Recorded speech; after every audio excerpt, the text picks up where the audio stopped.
అండి highlight points అంటే బాలయ్య బాబు కనిపించిన ప్రతి సీన్ హైలైట్ అండి.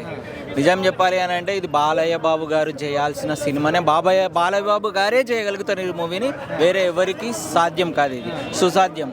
అంతే సింపుల్గా చెప్పాలి అని అంటే జై బాలయ్య. ఒక్కొక్క డైలాగ్ వింటా ఉంటే ఎట్లా అనిపించింది? అసలు గూస్ బంప్స్ అండి. అసలు బాలయ్య బాబు గారు అఘోరా గెటప్లో ఏదైతే ఎంట్రీ ఇచ్చారో అసలు ఇంటర్వెల్ బ్యాంగ్ అయితే మాత్రం అమ్మో నా భూతు నా భవిష్యత్ అండి. బాలయ్య బాబు గారు కాదు, మాకు శివుడు కనిపించారని అంటున్నారు. 100% అండి, 100%. శివుడు శివతాండవం చేస్తే ఎలా ఉంటది అనేది.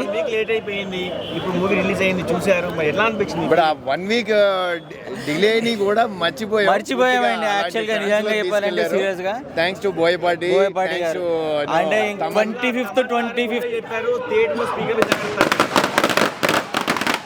తాండవం హరహర మహాదేవ్ శంభో శివ శంకర దేవుడిని చూపించారు బోయపాటి సీన్ గారు. ఇలాంటి స్టోరీ మాత్రం ఎక్స్పెక్ట్ చేయలేదు. మీకు ఆల్రెడీ రికార్డులు, మీ ఇన్ని రోజులు సినిమా పోస్ట్ పోన్ అయినందుకు మీకు బాధలేదు. ఈరోజు సినిమా చూసినాకైతే శతకోటి నమస్కారాలు సార్. ఏంటంటే ఇలాంటి సినిమా మీరు చేస్తే చూస్తా అనుకోలేదు. ఈ సినిమాలో యాక్టింగ్ ఏంటి, అసలు డైలాగ్స్ కానీ అసలు ఈ సినిమా దేవుడు లేడు అంటే దేవుడు ఉన్నాడని చూపించారు ఈ సినిమాలో. ప్రతి ఒక్క హిందువు మాత్రం ఈ సినిమా చూడాలి.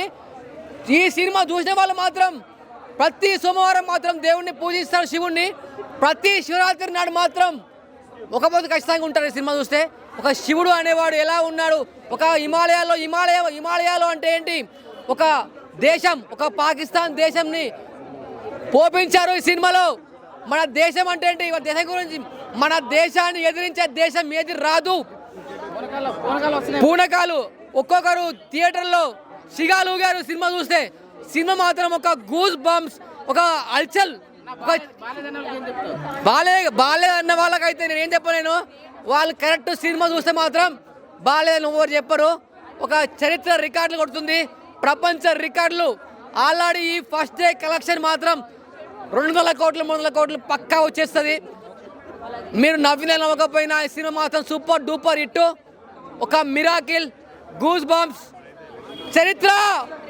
జై శ్రీరామ్, ఓం నమః శివాయ.